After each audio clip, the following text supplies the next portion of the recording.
Warga pesisir Kota Semarang mengambil inisiatif mandiri menanam mangrove untuk melindungi pemukiman dari ancaman ombak dan abrasi. Bukan hanya sebagai benteng pertahanan alamiah, rindangnya pohon mangrove juga menjadi daya tarik wisata yang diminati pengunjung dari berbagai daerah.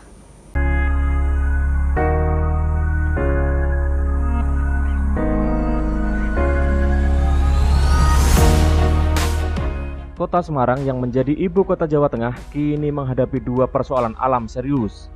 Di antaranya adalah land subsidence atau penurunan muka tanah dan global warming atau pemanasan global.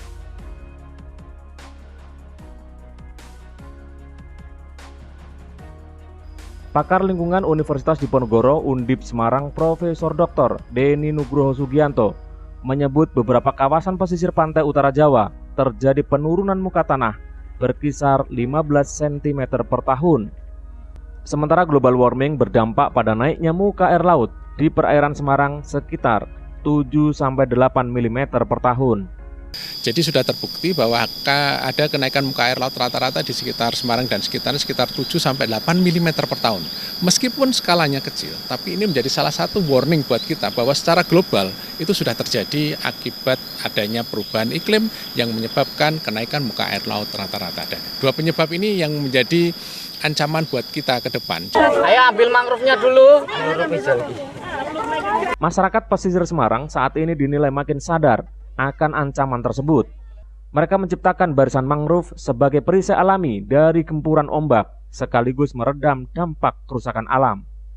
Seperti dilakukan warga pesisir Dusun Tapak, Kelurahan Tugorejo, Kecamatan Tugu, Kota Semarang. Kesadaran itu mulai tumbuh pada 2003 ketika lahan tambak rusak dihantam ombak dan garis pantai menggerus 200 meter menuju permukiman. Semula warga bergerak sendiri-sendiri melakukan berbagai inisiatif, termasuk menanam mangrove untuk menahan laju abrasi.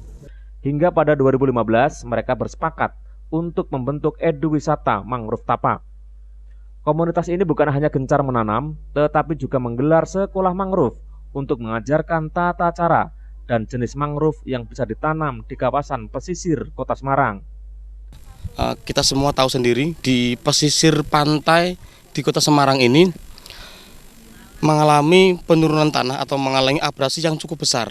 Nah, maka dari itu kita bersama-sama kelompok petani nelayan, kelompok petani tambak dan Pok Darus sendiri serta perenjak atau pemuda pecinta alam tapak di sini mempunyai kesadaran penuh untuk bersama-sama melestarikan, melindungi tumbuhan mangrove yang ada di lingkungan kita.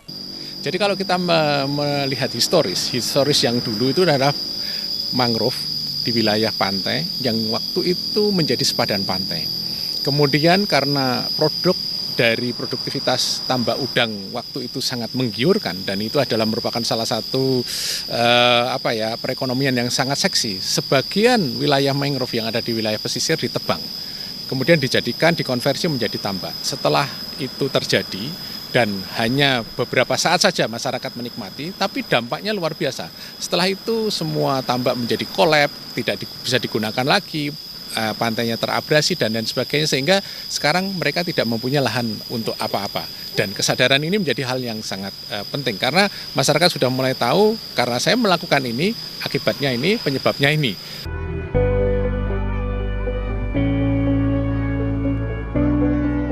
Di samping sebagai benteng alamiah, hutan mangrove menjadi destinasi wisata.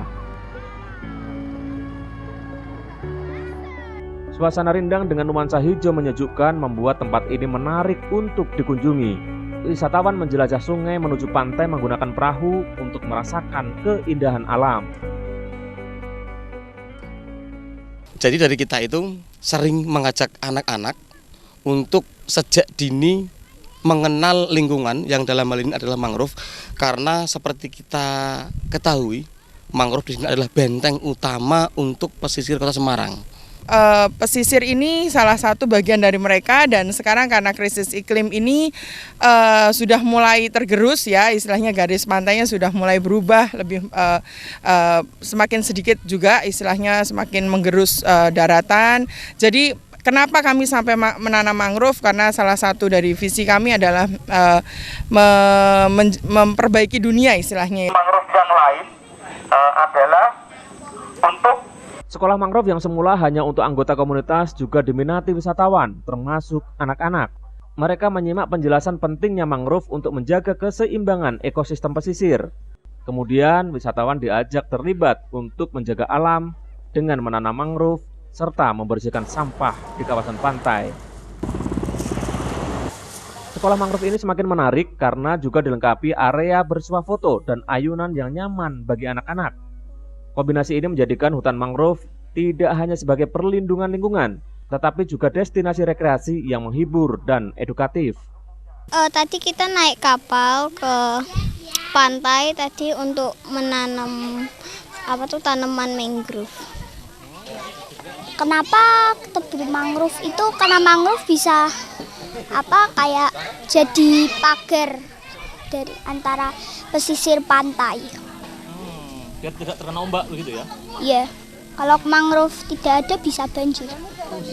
Rehabilitasi mangrove ini selain menjadi tujuan wisata juga membuka sejumlah lapangan kerja. Banyak anak muda yang menjadi pemandu wisata dan nelayan menyewakan perahu untuk mengangkut wisatawan. Selain itu, UMKM juga tumbuh yang dimotori oleh ibu-ibu dengan menciptakan olahan makanan dari hasil laut. Gerakan masyarakat pesisir Semarang itu mendapat apresiasi Kementerian Perikanan dan Kelautan yang saat ini gencar melakukan pusat restorasi dan pengembangan ekosistem pesisir. Lokasi tersebut diarahkan sebagai pusat pemulihan dan restorasi ekosistem pesisir, sekaligus dikembangkan menjadi sarana edukasi, penelitian, dan laboratorium alam. Dan harusnya memang ini kami akan kami coba ya seperti ini ya Mas Taufik, kami kenal orangnya, lihat lokasinya. Kalau misalnya kami harus berkoordinasi dengan teman-teman Kementerian Pendidikan, ya kami akan coba mengelaborasi bahwa ini bagus, ini penting, sehingga mungkin mereka juga akan turun ya terkait dengan itu. Atau mereka membuat kurikulum gitu loh, kurikulum ekstrakuler, bagaimana ada outing kelasnya, bukan jalan-jalan ke mall misalnya, atau yang mana, tapi bisa lebih kepada yang ke alam tadi gitu. Kementerian Kelautan dan Perikanan diamanatkan oleh Rencana Pembangunan Jangka Menengah Nasional 2020-2024 untuk melakukan rehabilitasi kawasan mangrove seluas 1.800 hektar selama 5 tahun. Hingga 2022, KKP telah melakukan penanaman mangrove seluas 2.069 hektar. Dari Semarang, Jawa Tengah, Taufik Budi Nur Cahyanto, iNews melaporkan.